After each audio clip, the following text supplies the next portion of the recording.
క్షణక్షణం పోరాటం కణంకణం ప్రజాపక్షం జన సైనిక్ న్యూస్ కి స్వాగతం. ముందుగా హెడ్లైన్స్.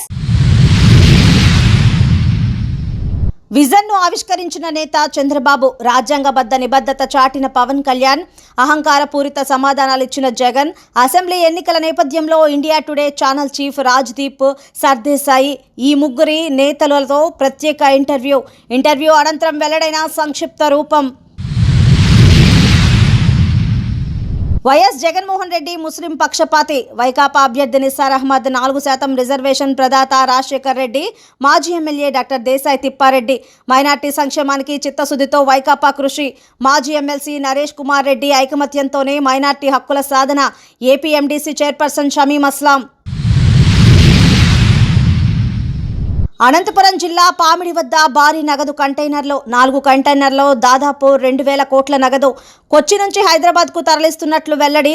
రికార్డులను పూర్తిగా తనిఖీ చేస్తున్న పోలీసులు. ముస్లిం మైనార్టీలకు చంద్రబాబు వరాల జల్లు, ముస్లిం మైనార్టీ సంక్షేమం కోసం 50 ఏళ్లకే పెన్షన్, ఈద్గాలకు కబ్రస్థాన్లకు స్థలాలు కేటాయింపు, విజయవాడ సమీపంలో హజ్ హౌస్, నూర్ బాషా కార్పొరేషన్కు ఏటా 100 కోట్లు, 4% రిజర్వేషన్ కొనసాగించేలా కృషి, ముస్లిం మైనార్టీ చరిత్రలో నభూతో న భవిష్యత్, మదనపల్లె టీడీపీ అభ్యర్థి షాజహాన్ బాషా హర్షం. ఇక డీటెయిల్స్ చూస్తే, లోక్సభ ఎన్నికలతో పాటు అసెంబ్లీ ఎన్నికలు కూడా జరుగుతున్న ఆంధ్రప్రదేశ్ లో India today channel head Rajdeep Sardesai ముగ్గురు ప్రధాన నేతల్ని ఇంటర్వ్యూ చేశారు. ఏపీకే వచ్చారు. ముగ్గురు ప్రధాన నేతల ఇంటర్వ్యూలను ప్రయారిటీ ఇచ్చి టెలికాస్ట్ చేశారు. ఆ ఇంటర్వ్యూలు చూసిన తర్వాత జాతీయ పార్టీల నేతలకు కూడా ఒక క్లారిటీ వచ్చి ఉంటుంది. ఏపీలో ఏం జరిగిందో అన్న దానిపైన. ఎందుకంటే ఏపీ ప్రజలకు కొత్తగా నిరూపించాల్సిందేమీ లేదు. విజన్ ఆవిష్కరించిన చంద్రబాబు, రాజ్దీప్ సర్దేశాయ్ మొదట చంద్రబాబును ఇంటర్వ్యూ చేశారు. అరగంట పాటు సాగిన ఇంటర్వ్యూలో చంద్రబాబు తన విజన్ను మరోసారి ప్రజల ముందు ఉంచారు. ఏపీకి జగన్ చేసిన నష్టంతో పాటు తాను ఎలా గాడిన పెట్టాలనుకున్నది వివరించారు. అదే సమయంలో అధికారంలోకి రాగానే పగ సాధిస్తారా అన్న ప్రశ్నకు అలాంటి రాజకీయాలు తాను చేయబోనని క్లారిటీ ఇచ్చారు. అయితే చేసిన తప్పులకు చట్టపరమైన శిక్షలు అనుభవించాల్సిందేనని తేల్చారు. జాతీయ రాజకీయాలు, ఎన్డీఏ కూటమిలో చేరటం, ఇలా ప్రతి అంశంపై స్పష్టత ఇచ్చారు. ఈ ఇంటర్వ్యూ ఇండియా టుడేలో వైరల్ అయింది. అరగంట సేపు ప్రత్యేకంగా టెలికాస్ట్ చేశారు. జోష్గా సాగిన పవన్ ఇంటర్వ్యూ, రాజ్దీప్ సర్దేశాయ్ పవన్ కళ్యాణ్ ను కూడా ఇంటర్వ్యూ చేశారు. ఆయన ప్రచార వాహనంలో జరిగిన ఇంటర్వ్యూలో రాజ్దీప్ పవన్ పొలిటికల్ ఆలోచనల్ని బయటకు రప్పించారు. తాను సినిమా స్టార్ని అయినా రాజకీయంగా తన ఆలోచనలు ఎలా ఉంటాయో వివరించారు. రాజ్దీప్ స్టార్లను చూసేందుకు జనం వస్తారు, కానీ ఓట్లేరని ఎన్నిసార్లు కార్నర్ చేసే ప్రయత్నం చేసినా రాజకీయంగా తెలివైన సమాధానాలు ఇచ్చారు. జగన్మోహన్ రెడ్డి పాలనా వైఫల్యాలు, రాజ్యాంగ ఉల్లంఘన పాలనపైన గట్టిగా చెప్పారు. అదే సమయంలో ఆ ఇంటర్వ్యూను ఉత్సాహంగా, ఉల్లాసంగా నిర్వహించడంలో రాజ్దీప్ ప్రత్యేకత చూపించారు. ఈ ఇంటర్వ్యూ కూడా వైరల్ అయింది. జగన్ అహంకారపు సమాధానాలు. సీఎం జగన్ కూడా రాజ్దీప్ కు ఇంటర్వ్యూ ఇచ్చారు. అయితే ప్రతి సమాధానం అహంకారంతో కూడుకున్నదే. వివేక హత్య కేసుపై ప్రశ్నలు అడగకుండా చూసుకున్నారు. తన ప్రతి చేతకానితనాన్ని చంద్రబాబు పైకి నెట్టారు. సొంత చెల్లి చంద్రబాబు రిమోట్ కంట్రోల్లో ఉందని ఏమాత్రం సిగ్గుపడకుండా చెప్పుకున్నారు. ఆమెకు డిపాజిట్ రాదన్నారు. తాను జనం ఖాతాలో డబ్బులేశాను కాబట్టి తనకు ఓట్లేస్తారన్నట్లుగా చెప్పుకొచ్చారు. పెద్ద పరిశ్రమలు, పెట్టుబడి వల్ల ఏమి ఉపయోగమని ప్రశ్నించి రాజ్దీప్ ను మూర్చిపోయేలా చేశారు. ఇలాంటి విచిత్రాలు 20 నిమిషాల ఇంటర్వ్యూ చాలా ఉన్నాయి. రాజ్దీప్ సర్దేశాయ్ చేసిన 3 ఇంటర్వ్యూలను చూసినా ఎవరికైనా ఓ క్లారిటీ వస్తుందనడంతో సందేహం లేదు. ఐక్యత ద్వారానే ముస్లిం మైనార్టీల హక్కులు సాధన సాధ్యం. వైసీపీ ప్రభుత్వంతోనే ముస్లిం మైనార్టీలకు న్యాయం జరుగుతోంది. ముస్లిం ఆత్మీయ సమ్మేళనంలో వక్తలు. మదనపల్లెలో నిస్సార్ అహ్మద్ ను గెలిపించే బాధ్యత అందరిపైన ఉంది. మదనపల్లె ముస్లిం ఆత్మీయ సమ్మేళనం జేసీఎం కమ్యూనిటీ హాల్లో గురువారం నిర్వహించారు. ముఖ్య అతిథులుగా విచ్చేసిన మాజీ ఎమ్మెల్యే దేశాయ్ తిప్పారెడ్డి, మాజీ ఎమ్మెల్సీ నరేష్ కుమార్ రెడ్డిలకు నిస్సార్ అహ్మద్, షమీం అస్లాం పుష్పగుచ్చం అందించి స్వాగతం పలికారు. ఈ సమావేశానికి మదనపల్లె వైసీపీ ఎమ్మెల్యే అభ్యర్థి నిస్సార్ అహ్మద్, మాజీ ఎమ్మెల్యే దేశాయ్ తిప్పారెడ్డి, మాజీ MLC Naresh Kumar Reddy, AP MDC chairperson G Shamim Aslam, minority commissioner chairman Iqbal Ahmed, Haj committee సభ్యులు, ముస్లిం మైనార్టీ కౌన్సిలర్లు, వైసీపీ నాయకులు పాల్గొన్నారు. ఈ సందర్భంగా వేల సంఖ్యలో హాజరైన ముస్లిం మైనార్టీలను ఉద్దేశించి నాయకులు తమ ఉపన్యాసాన్ని ఇచ్చారు. ముస్లిం మైనార్టీలకు నాడు వైఎస్ రాజశేఖర్ రెడ్డి 4% రిజర్వేషన్ కల్పించి ఎంతో మంది జీవితాల్లో వెలుగులు నింపారని కొనియాడారు. మైనార్టీల పక్షపాతిగా ఆయన తనదైన ముద్ర వేశారన్నారు. ఆయన తరహాలోనే వైఎస్ఆర్ తనయుడు వైఎస్ జగన్మోహన్ రెడ్డి ముస్లింలకు విద్య, వైద్యం, రాజకీయంగా ప్రాధాన్యత ఇచ్చారన్నారు. రాష్ట్ర ఉప ముఖ్యమంత్రిగాను మైనార్టీ అవకాశం కల్పించారని, అనేక నామినేటెడ్ పదవుల్లోనూ మంచి అవకాశాలు ఇచ్చి ప్రోత్సహించారని కొనియాడారు. జరగనున్న ఎన్నికల్లోనూ 7గురికి ఎమ్మెల్యేగా పోటీ చేసే అవకాశం ఇవ్వడం గుర్తుంచుకోవాలని కోరారు. రానున్న ఎన్నికలలో ముస్లింలు జగన్మోహన్ రెడ్డిని మళ్లీ ముఖ్యమంత్రిని చేయడానికి శక్తివంచన లేకుండా కృషి చేయాలని పిలుపునిచ్చారు. స్థానిక ఎమ్మెల్యే అభ్యర్థి నిస్సార్ అహ్మద్, ఎంపీ అభ్యర్థి పెద్దిరెడ్డి మిథున్ రెడ్డిలను అఖండ మెజార్టీతో గెలిపించుకోవాల్సిందిగా ఉందన్నారు. आज हमारे हाफिज खान साहब बहुत अच्छे से बताए, जो जगनमोहन रेड्डी साहब और हमारे इकबाल अहमद साहब, ये लोग सब मिलकर एक आज का क्या बताया, मुसलमानों के लिए जगनमोहन रेड्डी साहब क्या क्या किए करके वो सब बताया। ये पूरे बातों के लिए मैं एक ही बात बोल सकता हूँ, मैं जितना जगनमोहन रेड्डी साहब मुसलमानों के लिए किए हैं, अगर उस जगह पे मुसलमान सीएम होता तो क्या एक मुसलमान सीएम होता तो उतना नहीं कर पाता जितना जगनमोहन रेड्डी साहब हमारे लिए किए हैं। वो चीज हमको एक हमारी कौम ऐसी है, हमारे पे हाफिज खान साहब भी बताए, हमारी कौम ये है जो ऐसा करता है तो जिंदगी में आगे पूछे नहीं। हमारी कौम में यूथ में हमारे ये है तो जज्बा है, एक हमसे जो मेहमान ये करते हैं हम जिंदगी में नहीं भूलते। इतना सब कुछ जगनमोहन रेड्डी साहब हमारे लिए किए और हमारा हक ये बनता है कि आने वाले इलेक्शन में कंपल्सरी उनका साथ है। खाने का डब्बा चल बातों से मैं बात करता हूँ और साथ दें। और एक चीज पे हमारे लोग कॉन्फिडेंट नहीं है, दोनों तरफ मुसलमान है, अब आप लोग क्या करना, हाँ दोनों तरफ मुसलमान है। ये मुसलमान उस तरफ है जो मुसलमानों को सपोर्ट करने वाली पार्टी के फ्रेंड है, और एक मुसलमान उस तरफ है जो मुसलमानों को हरास करने वाला, मुसलमानों को तकलीफ देने वाले के साथ है। अब आपके हाथ में है कि आप कौन से मुसलमान को साथ देंगे, ये क्या मैं ऊपर की बात बोल रहा हूँ। और आपको ये सोचना है कि मुसलमानों को जो पार्टी सपोर्ट करती है वो उसके साथ जो मुसलमान खड़ा है उसका साथ देना आपका हकम है। क्यों बोलो, जितना सब कुछ जगनमोहन रेड्डी साहब हमारे लिए किए हैं, ये जितने चीजें हैं और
జిల్లా పామిడి వద్ద భారీ నగదు పట్టివేత. దాదాపు 2000 కోట్ల నగదు తరలిస్తున్నట్లు తెలుస్తోంది. అక్కడ మామూలు తనిఖీల్లో భాగంగా 4 కంటైనర్లలో భారీ నగదు కట్టలు ఉన్నట్లు తేలింది. ఎన్నికల సమయంలో అనంతపురం జిల్లా పామిడి వద్ద భారీ నగదు కంటైనర్లలో తరలిస్తూ పోలీసులకు పట్టుబడడం రాష్ట్ర వ్యాప్తంగా సంచలనం రేపింది. ఇంత పెద్ద మొత్తంలో నగదు తరలించడం మామూలు విషయం కాదు. ఒకేసారి 4 కంటైనర్లలో 2000 కోట్లు తరలి వెళ్తున్నట్లు చెబుతున్నారు. పామిడి వద్ద పోలీసులు 4 కంటైనర్లను తనిఖీ చేయగా వాటిలో 500 రూపాయల నోట్లు తరలిస్తున్నట్లు ప్రాథమికంగా గుర్తించారు. వాటి విలువ మొత్తం 2000 కోట్ల వరకు ఉన్నట్లు సమాచారం. అయితే ఆ కంటైనర్లు ఆర్బీఐకి చెందినవిగా అక్కడి అధికారులు వెల్లడించారు. కొచ్చి నుంచి హైదరాబాద్కు తరలిస్తున్నట్లు తెలిపిన అధికారులు రికార్డులను తనిఖీ చేస్తున్న పోలీసు అధికారులు మరింత సమాచారం తెలియాల్సి ఉంది. సంక్షేమ ప్రభుత్వానికి మరో అవకాశం ఇవ్వండి. ఇంటి వద్దకే పాలన అందించిన ప్రభుత్వాన్ని ఆశీర్వదించండి. మదనపల్లె నిస్సార్ అహ్మద్ రాజంపేట పార్లమెంట్ లో మిథున్ రెడ్డి గెలుపు చారిత్రాత్మక అవసరం. రామసముద్రం మండలం చెంబకూరులో ఇంటింట ప్రచారంలో నిస్సార్ అహ్మద్ సతీమణి తస్లిం పాల్గొన్నారు. సమస్యల పరిష్కారం నిస్సార్ అహ్మద్తోనే సాధ్యమని, విద్యావంతుడికి ఒక్క అవకాశం ఇవ్వండి. గ్రామీణ ప్రాంతాలలో పరిష్కారం కాని సమస్యలకు నిస్సార్ అహ్మద్ పరిష్కారం చూపిస్తారంటూ నిస్సార్ అహ్మద్ సతీమణి తస్లిం వినూత్నంగా ప్రచారం చేపట్టారు. ఈ సందర్భంగా తస్లిం మాట్లాడుతూ ఈ నెల 13న జరిగే ఎన్నికలలో వైసీపీ ఎమ్మెల్యే అభ్యర్థి నిస్సార్ అహ్మద్, రాజంపేట పార్లమెంటు అభ్యర్థి మిథున్ రెడ్డి పోటీ చేసే ఫ్యాన్ గుర్తుకు ఓటు వేయాలని వైసీపీ పిలుపునిచ్చారు. ఎంపీగా మిథున్ రెడ్డి, ఎమ్మెల్యేగా నిస్సార్ అహ్మద్లకు అవకాశం ఇస్తేనే మదనపల్లె మరింత అభివృద్ధి చెందుతుందని పేర్కొన్నారు. ఫ్యాన్ గుర్తుకు ఓటు వేసి జగన్మోహన్ రెడ్డిని మళ్లీ సీఎం చేయాలని ఓటర్లను అభ్యర్థించారు. ఈ కార్యక్రమంలో మండల వైఎస్ఆర్ కాంగ్రెస్ పార్టీ నాయకులు, కార్యకర్తలు పాల్గొన్నారు. ముస్లిం మైనార్టీలకు చంద్రబాబు వరాల జల్లు. ముస్లిం మైనార్టీ సంక్షేమం కోసం 50 ఏళ్లకే పెన్షన్. ఈద్గాలకు, కబర్దస్తులకు స్థలాలు కేటాయించడం.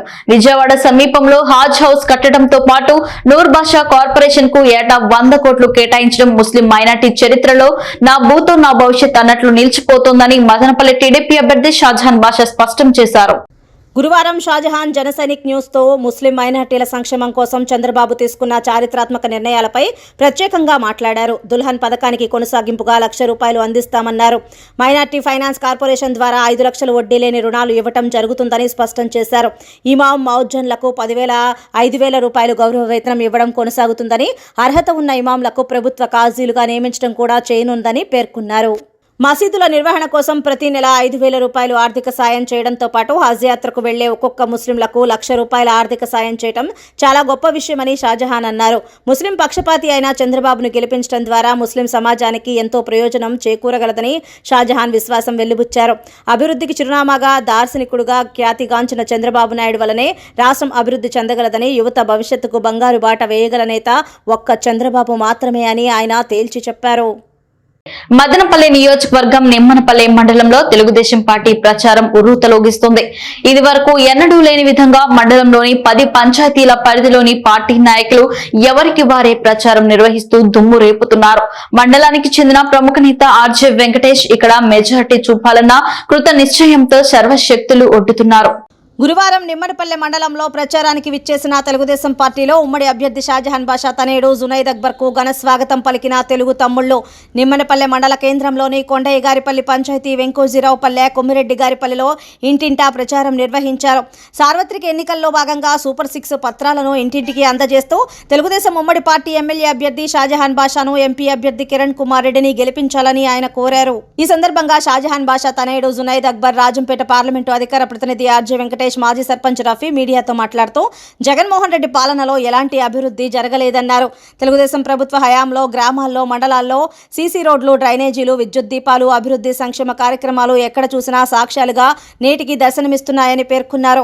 ఆర్జే వెంకటేష్ మాట్లాడుతూ తెలుగుదేశం ప్రభుత్వానికి వస్తున్న ఆదరణపై, వైసీపీ ప్రభుత్వం ఎస్సీ, ఎస్టీ రిజర్వేషన్ అమలుపై దుష్ప్రచారం చేస్తుందని వివరించారు. వైసీపీ ప్రభుత్వం జగన్మోహన్ రెడ్డి ల్యాండ్ టైటిలింగ్ చట్టం తెచ్చాడని, ఈ చట్టం అమల్లోకి వచ్చిన ఎడల సొంత భూమి యజమానులు అర్హత కోల్పోతారని రైతులను హెచ్చరించారు. గ్రామాల్లో ఎక్కడ చూసినా వైసీపీ ప్రభుత్వం అన్యాయం, అక్రమాలకు కనబడుతున్నాయని, గ్రామాల్లో ఇసుక, మట్టి అధిక రేట్లతో ప్రజలతో చెలగాటమాడుతున్నారని, తెలుగుదేశం ప్రభుత్వంలో సంక్షేమంలో ఇలాంటి లోటు లేకుండా సమానంగా అన్ని వర్గాలకు ప్రకటించాయని గుర్తు చేశారు. జనసేన, బీజేపీ పార్టీల ఉమ్మడి అభ్యర్థి షాజహాన్ బాషా గారి గెలుపు కోసం ప్రయత్నం చేస్తున్నాం. ప్రజలలో వస్తున్నటువంటి ఆదరణ చూసి ఓర్చుకోలేక ఈ ప్రభుత్వాల మీద, ఇక్కడ ముఖ్యంగా తెలుగుదేశం పార్టీ మీద నెపం వేయాలనే ఉద్దేశంతో బీజేపీతో పొత్తు పెట్టుకున్న కారణంగా ఇన్ని రోజులు మైనార్టీలను రెచ్చగొట్టినటువంటి వైసీపీ ప్రభుత్వం ఇప్పుడు కొత్తగా ఏం చెప్తున్నారంటే ఎస్సీ ఎస్టీలకు రిజర్వేషన్ ఎత్తేస్తారంట అని చెప్పి ఒక దుష్ప్రచారాన్ని ప్రారంభించారు. నిజానికి ఎస్సీ ఎస్టీలను రిజర్వేషన్లో తీయాలంటే ఎట్టి పరిస్థితుల్లోనూ రాజ్యాంగం ఒప్పుకోదు. రాజ్యాంగ సవరణ చేయాలన్నా 2/3 మెజారిటీ ఉండాలా. పైగా ఏ ఒక్క రాజకీయ పక్షము వ్యతిరేకించినా రాజ్యాంగ సవరణ జరగదు. ఈ ఎస్సీ ఎస్టీ రిజర్వేషన్ చట్టాన్ని మార్చాలని చెప్పి ఏ ప్రభుత్వం అనుకోదు. ముఖ్యంగా తెలుగుదేశం పార్టీ దీన్ని ఎట్టి పరిస్థితుల్లోనూ రిజర్వేషన్లను సమర్థిస్తుంది. కేవలం బురద తల్లి ఎస్సీ ఎస్టీలను డైవర్ట్ చేయడానికి వీళ్ళు కుట్రపూరితంగా ఈ రకంగా మా పైన ఆరోపణలు చేస్తున్నారు. అదేవిధంగా ఈరోజు జగన్మోహన్ రెడ్డి ల్యాండ్ టైటిలింగ్ చట్టం తెచ్చాడు. ఈ ల్యాండ్ టైటిలింగ్ చట్టం కనుక అమల్లోకి వస్తే మనం రైతులు సొంత భూములకు యజమాన్యము హక్కులు కోల్పోతాం. గతంలో మనం చూసాం విశాఖపట్నంలో ఈ జగన్మోహన్ రెడ్డి గారు తహసీల్దార్ ఆఫీసులను కుదవబెట్టాడు. క్షణక్షణం పోరాటం కణం ప్రజాపక్షం జనసైనిక్ న్యూస్ ఇంతటితో సమాప్తం. తిరిగి రేపటి బులెటిన్ లో మళ్ళీ కలుసుకుందాం. అంతవరకు సెలవు. నమస్కారం.